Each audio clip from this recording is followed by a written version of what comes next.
Hello friends, I'm Vitaly Portnikov. The French National Assembly has dismissed the short-lived government of Michel Barnier, thus creating new conditions for a major political crisis in France. We are living in an era where a lot of things are happening for the first time. The French government has failed to survive a vote of no confidence in the French National Assembly of the current republic. Not for the first time. However, for the second time. This happened before in 1962, when the French National Assembly dismissed the cabinet of Georges Pompidou, and since then, for many decades, no French government has resigned after a vote of no confidence in the National Assembly. Yes, and on top of that, we're talking about the shortest-lived government in the history of the Fifth Republic, which lasted only 3 months.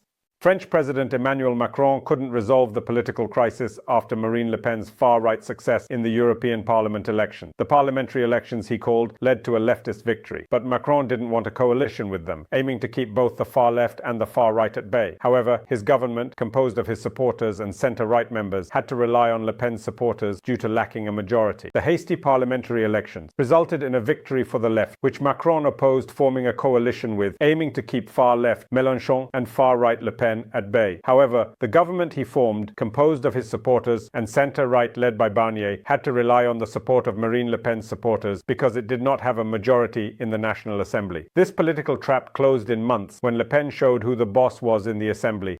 However, the government he created of his own supporters and the centre-right, led by Michel Barnier, was forced to rely on the support of Marine Le Pen's supporters because it did not have a majority in the National Assembly. It was indeed a real political trap that closed in just a few months when Marine Le Pen decided to show who the real boss was in the National Assembly. Now, Michel Barnier will announce his resignation as Prime Minister just before the elected President of the United States, Donald Trump, arrives in Paris for the opening of the restored Notre Dame Cathedral. And this will be his first trip after winning the presidential election in America. And of course, it won't be easy for Emmanuel Macron to welcome his high-profile guest when he himself not only lacks a government, but also has no idea how to form a new cabinet. So, we can say that today, the two leading countries of the European Union, both France and Germany, are in a serious political crisis after the collapse of the German coalition. Snap parliamentary elections are inevitable, and no one yet understands what the governing coalition will look like after these elections.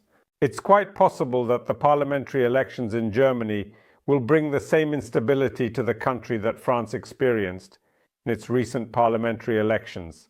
And at the same time, European leaders, both Emmanuel Macron and Olaf Scholz, need to talk to Donald Trump from a position of people who understand and advocate for the interests of Europeans. So how can we talk when there's no serious foundation for political stability in either France or Germany? Of course, we can talk for a long time about why Michel Barnier couldn't get the new French budget through the National Assembly. The truth is, it's not really about the budget. At Matignon, Barnier, an experienced conservative politician, had an impossible mission precisely because creating a new French government with a long-term perspective in the current state of French political life is, quite frankly, impossible. But the truth is, it's not really about the budget. At Matignon, Barnier, an experienced conservative politician, had an impossible mission precisely because creating a new French government with a long-term perspective in the current state of French political life is, quite frankly, impossible. Emmanuel Macron doesn't have many options in the situation he's found himself in. He either needs to negotiate more seriously about political cooperation with Marine Le Pen, which means clearing the way for the idol of the European far right to enter the Élysée Palace as early as the 2027 elections. Or he needs to negotiate with the left, which would completely upend Macron's political paradigm, especially if the left forces in France refuse to break ties with Jean-Luc Mélenchon's party. And they won't break ties because all the other moderate left forces can only hope for a political renaissance if they team up with the irredeemable radicals, or think about stepping back from the political scene, which of course Macron has no intention of doing. At least until 2027, well, there's another option. Keep France in a state of deep political crisis until the summer of 2025. try to create yet another temporary government that won't last longer than Michel Barnier's government, and go for new elections. In an atmosphere of political chaos, hoping that the French will realize that both the far left and the far right are actually interested in this chaos. And if anyone can hope for stability, it's when they vote for the centrists and the president's supporters. But I don't think we can count on that in the current situation. The radicalization of political life is now the law of Europe. And it's quite possible that the new parliamentary elections, if they happen, in 2025, will either be a final triumph for the left, leaving Emmanuel Macron with no other option but to appoint a head of government from their ranks and abandon his own political plans, or they will be a definitive political victory for the right. The prelude for Marine Le Pen to become the president of the French Republic in 2025. And 2027 was just a prelude to the final transformation of France into a country with Marine's face. And of course, Donald Trump will be watching all of this very closely. Not just on Saturday when he will be present at the opening of Notre Dame, but also after his inauguration, hoping that the success of his supporters in Europe will not only boost the political influence of the United States, but, more importantly, the political influence of the ideology of Trumpism on European political life.